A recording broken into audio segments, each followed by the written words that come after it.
I want to welcome us to this second session of a review of Robert Quinn's book.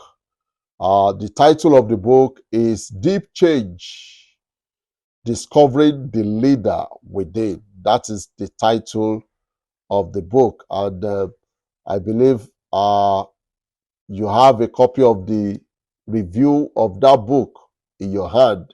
And it is from that review that you have in your hand that we are going to do today's teaching from. So, if I may ask you this question, and I know that this is what every leader battles in their leadership journey, whether you are leading your family, whether you are leading a department in your church, or whether you are leading a political party, or whether you are leading a business organization, or you are leading an educational system. These are the challenges that we all face as a leader. So I want to ask you this question, and I want you to provide your honest answer to me. What does the future of a leader looks like realistically? What does it look like? How can you describe the future of a leader realistically?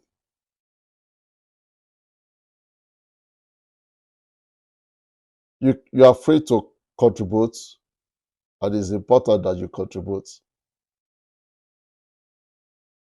What does the future of a leader looks like realistically? Is it predictable? Is it straightforward? Is it full of goodies? Is it always a sweet spot? What does the future of a leader, how do you see it realistically? Good evening, everyone. Yeah, go ahead. Good evening. Yeah, just like we did not know what the future holds, like what will happen in the next 5 minutes, like Yeah. we don't know. I believe the future of a leader is not really clear. Yeah. But when the right approach, the right plans are being made, Yeah. then the future is always expected to be bright. Wow. That's my own contribution. That's very, very powerful. That's the truth. You've just said it all. Nobody can actually predict the future precisely the way it will be. And that is the way it is with leaders. The future of a leader is not that very clear.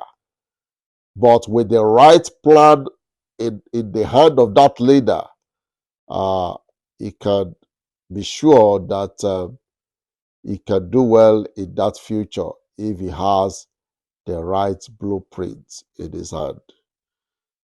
So do we have any other contribution from other person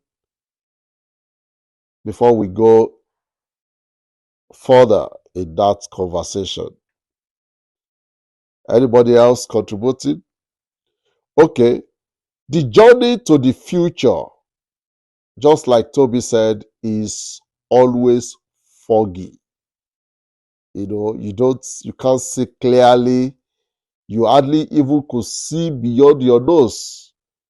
You don't know what is there behind the fog. So it is like journeying into the land of uncertainty. That is what it is always like. It's like you are journeying into a land that you don't know what can happen to you as a leader and to the people you are trying to lead. But what a leader needs at this point is just one thing, is just clarity of your vision. You must have a sense of where you are going. and you must have clarity with that which you want to do, and you must have a sense of direction. Clarity of where you are going and clarity of direction in the sense that you know what to do at every junction in that journey that you are about to make as a leader. At every strategic point that you need to stop, you know what to do at each point to be able to carry on through that journey. That is what the future of a leader looks like. Leader, leaders most of the time go to are being to a future where or a leader sometimes is taking people to a future where he himself has never been except in his mind. The only time he has been to that future is in his mind. It's not that he has been there before. And that is what makes a leader to be different from other people. You are taking people on the same journey that you have only been to only in your mind. So what does a leader need to initiate a change process? What do you need as a leader to initiate a change process? What do you need as a leader to initiate a change process?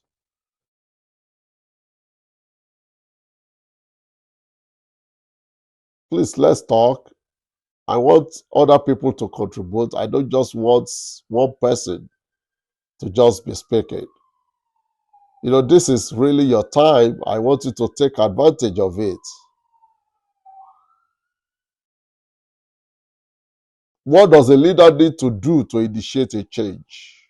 What do you need to put in place?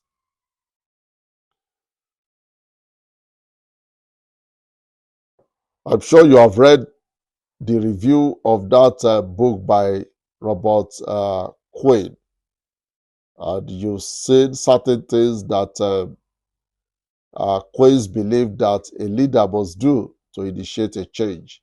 So what do you need to do to initiate those change process? Yes, any contribution? What do you need to do?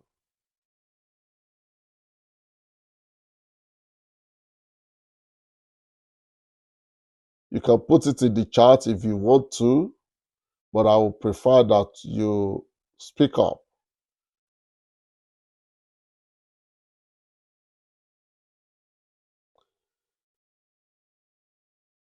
Praise the Lord. Go ahead, please.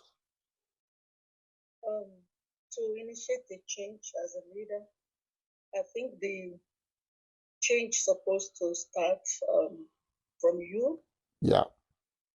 Before you can say you want to change something, you want to go through that change. Yeah. You want to check yourself and see if it's only you have what it takes to really bring about that change that you want to teach people. Thank you And very your much. integrity is important. Yeah. You must be a man of integrity. You must be a man of your word. You must not be visionless. You must have a very bright vision, the vision that you will be able to share with others, be able to convince others with. Thank you.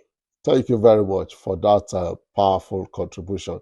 You know, a leader, before you can bring a change to any situation, you have to experience that change yourself. You know, like I said, a leader only takes people to the place where he himself has not been, but he has only been to that place in his mind. So if you want to bring a change into any situation or into any setting, You have to experience that change within yourself. The change has to be within.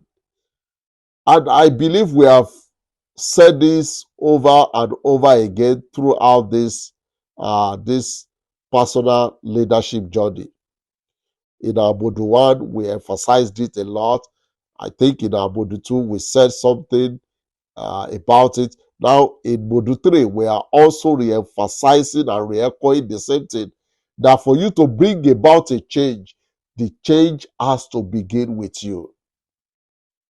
But unfortunately, when we talk about change, people only think that it is something that needs to happen in other people. They always want to exclude themselves from that change. But there is no way you can bring a change to your organization or to the society without you experiencing that change, without being part of that change. You have to be convinced of that change before you can now begin to extend that change to other people. So this tendency to feel that it is other people that really leads to change is commonly prevalent among naive leaders. It is only naive leaders who believe that other people need to change, I don't need to change. If you are such leader, I want you to change that orientation today. If you want a change in your society, you have to be the change that you want to see. That is what Mahatma Gandhi said. Be the change you want to see in the world. Enough of complaining. Africa is not progressing. Africa is backward. If Africa is backward, now be the first progressive African that the world has ever known. And now begin to now influence other people so that they can buy into that progressiveness. Now, to initiate a change, a leader needs to do 3 things. Those 3 things. Number 1, a leader needs to experience a personal paradigm shift. That is what we have just talked about now. You have to change the way you see the world. You see, the way you see the world is not the way the world is. The way you see the world is the way you are. You are not seeing the world because this is the way the world looks like. You are only seeing the world because that is the way you are. So, if you want to see a different world, you need a paradigm shift. And what is a paradigm shift? A paradigm shift is a change in perspective. It's a change in the way you view the world. So you have to change how you see the world, how you view the world, how you interpret the world, the lens through which you interpret the world. You have to change that paradigm. And until that paradigm is changed, the world around you cannot experience a change. The number two thing you need to do to initiate a change process as a leader is that you must jettison your comfort zone and step out of your normal roles. You see, when your paradigm changes, when you experience inner rebirth, it will affect, you will not be comfortable with being comfortable. In fact, you will desire to inconvenience yourself in certain areas to be able to bring about the change that you are desiring. So one of the things you will discover is that you will no longer be comfortable with your comfortable zones. You will prefer to be stretched. You will prefer to go the extra mile. Like, for example, there is nothing that says I should be doing what I'm doing for instance. No, but it is because I cannot afford to keep quiet any longer.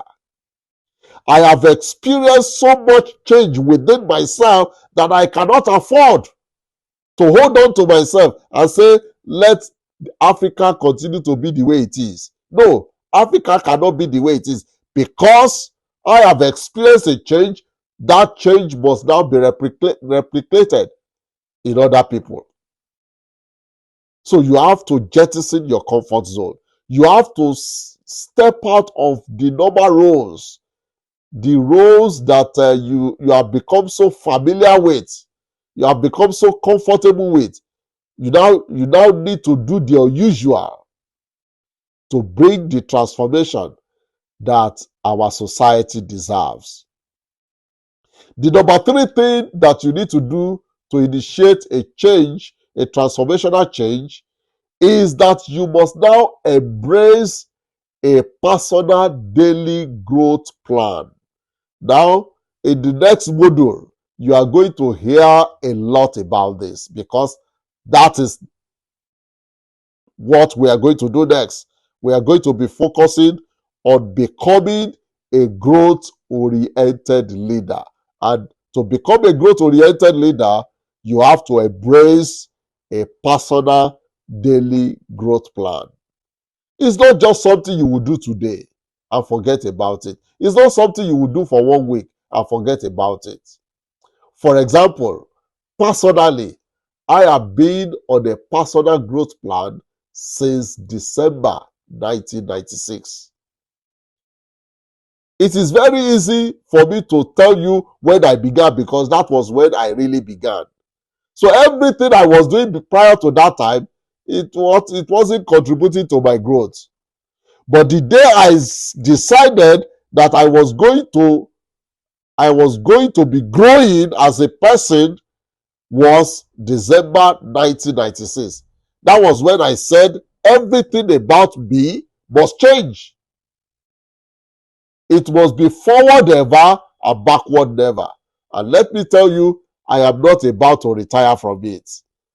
I am even still warming up to continue on that daily growth plan that I have set out for myself. Before, or maybe 6 years before I became an undergraduate, there are numbers of books that I read. Between 1998, for example, between 1996 and 2004, for example, that's about how many years? 1996 to 2004. That's for about 8 years. Now, I'm not saying this to brag or to make me look as if I'm a superhuman, but just to tell you how important my personal growth plan is to me. Between December 1996 and 2004, October 2004, I read up to about 1,000 books. Different books that I knew contributed to who I am today. So what we are talking about here is not a child's play. It's not I am a climbing companion. That is not what we are talking about. What you are learning from this place, the fire you are catching from this place, you must take it to the society and set everywhere ablaze with the knowledge that you have got. I want my students to be like the students of Socrates. Do you know why Socrates was killed? He was accused. He was accused for corrupting the mind of the youths.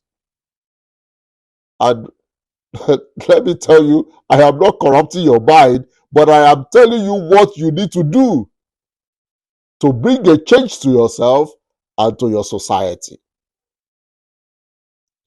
What I am teaching you here, I want you to take it out of this place and go and set the community ablaze for a positive change. Now, let's talk about incremental change versus transformational change. Somebody may argue that for as long as I am making progress little by little, that is okay. But you will discover that in the long run, having an incremental change is not so okay. In fact, it is not okay. You need a transformational change. And that is why we are teaching transformational leadership in this school of transformational leadership. Incremental change is a kind of rational, analytical planning process that is limited in scope and easily reversible. That is the definition of Robert Quinn. According to Robert Quinn, incremental change is easily reversible. When you are making an incremental change, people can reverse it and even turn it to something worse. For example, incremental change is what Nigeria has been experiencing since 1960 till date. We have never experienced any transformational change. If you are talking of a country that is experiencing a transformational change, you want to talk of Japan. You want to talk of Singapore. You want to talk of China. You want to talk of Korea, South Korea. Which other country? You want to talk of which other country? Indonesia or Taiwan. These are the countries you want to talk about when you are talking about countries that have experienced a transformational change. They are not just increasing. It's not just an incremental change. It is a change that has gone into the core of the society and turned everything inside out. And that is the kind of change that we want to birth in Africa. And you are the agents of that change. Quinn also says that when the change we desire does not work out, what happens is that we almost invariably revert to the old ways and pattern. Now, if you ask me, where is Nigeria today? I will tell you that Nigeria has gone back into pre-Abacha era, which means we are about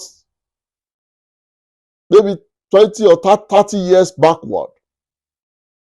We are about 30 years backward. If you ask me, that where are we as a Nigerian? We have gone back to pre-Abacha era. That is where we are. Because we have only made incremental change. And one of the problems of incremental change is that it is reversible.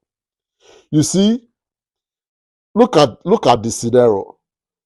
Nigeria has just conducted an election, and everybody knows the true winner of that election. But people are not willing to say the truth that this is the person that won the election. And now the judgment, the case is in court, and you will ordinarily expect that the court or the justice system will be on the side of justice. But we are not even assured that the lawyers and the judges that will be in charge of this case are even going to make any sensible judgment. We are all afraid for ourselves because we are not even sure of what can happen. This is what happens when a society is only experiencing incremental change. Those changes can easily be reversed. But when you are promoting transformational change, it changes everything. Believe me honestly, it changes all the dynamics within the society. And that is where we are going. And that is why the School of Transformational Leadership has been set up. Another thing I want you to remember about incremental change is that incremental change is unfortunately the extension of the past and not a break from the past. Just like I said, we are back in the pre-Abacha era, unfortunately. And that is what incremental change does. It's only an extension of the past, not a break from the past. Now let's talk about transformational change. To make a deep change, according to Robert Quinn, or a transformational change, it is a kind of change that involves a new way of thinking. So what we are doing for all of you is to embrace a new way of thinking. Don't be persuaded with what is already in vogue. Don't be accustomed with what people have already considered to be the norm. You need to break away from the norm. You need to have a new way of thinking. You need to have a new mindset. And you need to believe in yourself that you can bring the change that we desire. Transformational change are actions and procedures that are much more robust, with a radical departure from the old patterns, which is overwhelmingly irreversible. You see, when we engage in transformational way of doing things, the changes that it brings are usually permanent. They are irreversible. And that is where we are going. They are irreversible. And that is where we are going. So what are the four basic and competing roles of a leader? These are the four basic and competing roles of a transformational leader. Number one, vision casting. That is the first basic role, and sometimes they can compete with one another of a transformational leader, when you are trying to determine the direction and the future of your society or your organization. Number two is motivating. You need to cast vision for your organization. You need to motivate people within that organization. Number four, you need to involve in analyzing. That is, you need to engage in what I call strategic planning. As a leader, these are your roles as a leader and as a transformational leader. Then you need to involve in what we call task managing. What is task managing? Task managing is what I call operational leadership. And what do you do by being by engaging operational leadership? That means you are making timely and sound decision. You are optimizing the operation of your organization. That is part of the role of a strategic leader that we learned during the strategic leadership lesson. So what is the challenge before a transformational leader in leading a change in a society or an organization? What is the challenge? The challenge for a transformational leader is the ability to confront the undiscussable that threatens the continued existence of an organization or society. The undiscussable are usually problems existing within an organization that causes it to stagnate and slow down, and the potentiality of the organization. Now, in Nigeria, you will agree with me that there are so many undiscussable issues that we have in Nigeria. Number one, people don't want to discuss about how we share our resources. Number two, people don't want to discuss about religion. Number three, people don't want to discuss about power sharing. Number four, people don't want to discuss about the civil war that took place. There are so many things that have become undiscussable, and because they have become so sacred, people don't want to touch them. And for as long as we are always running away from engaging these undiscussables, there is no way we can bring about a transformational change within the society. If we truly want a transformational change, we need to engage all these areas that are creating tension for our mutual coexistence. We need to talk about them.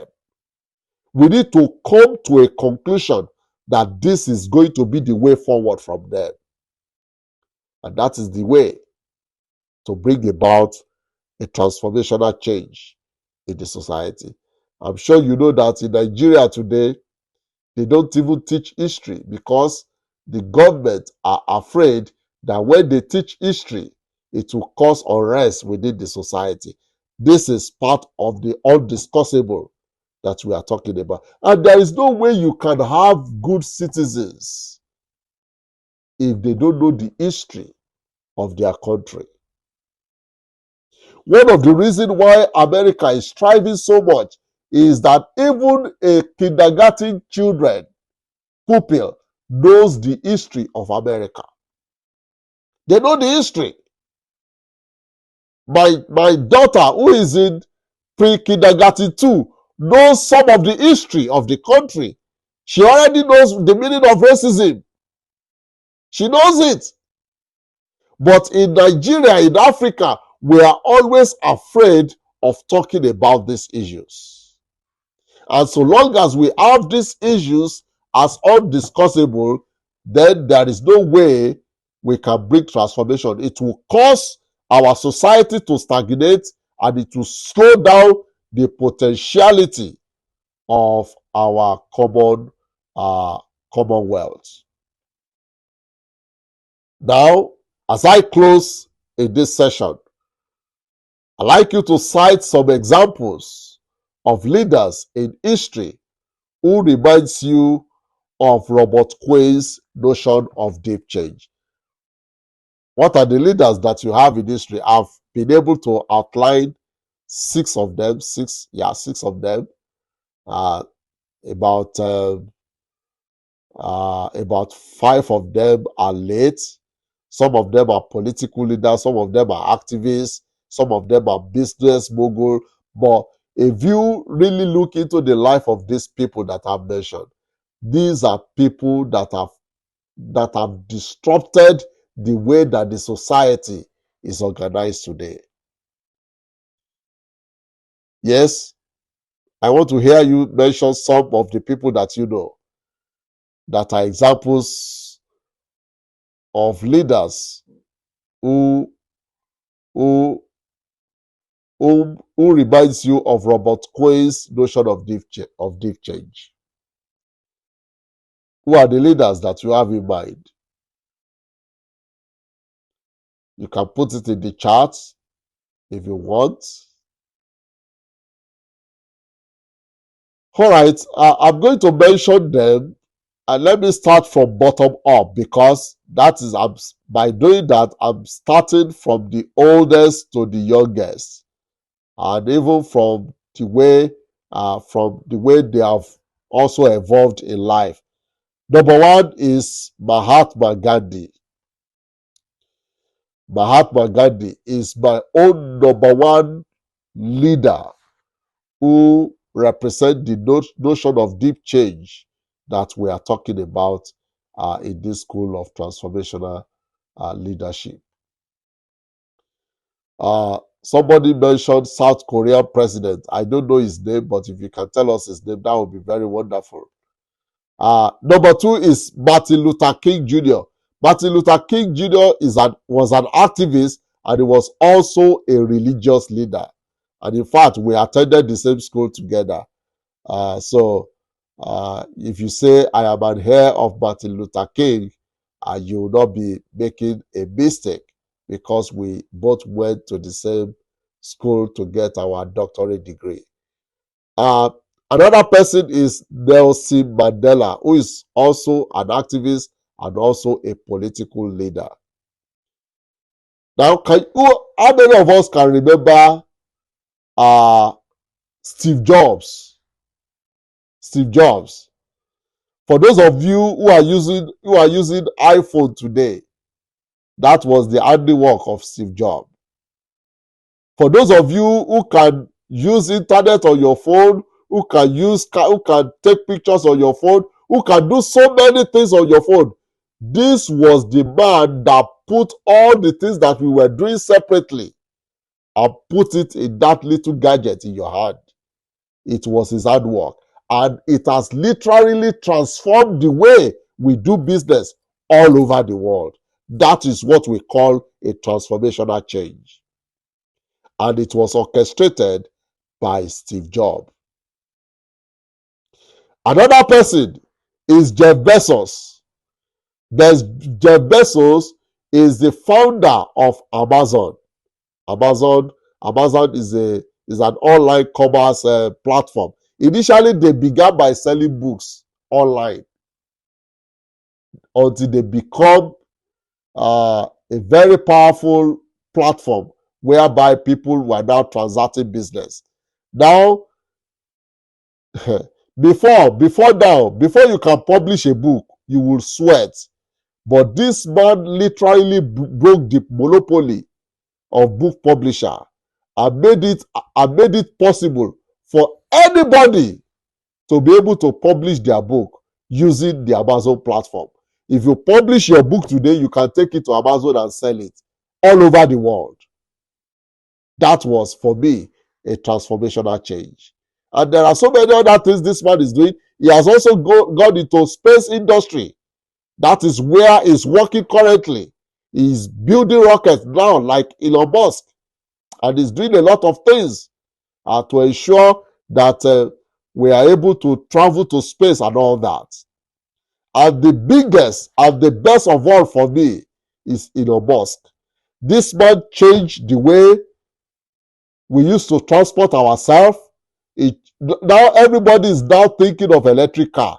This was the man that made it possible. Everybody is talking about solar panel. This is the man that make it possible.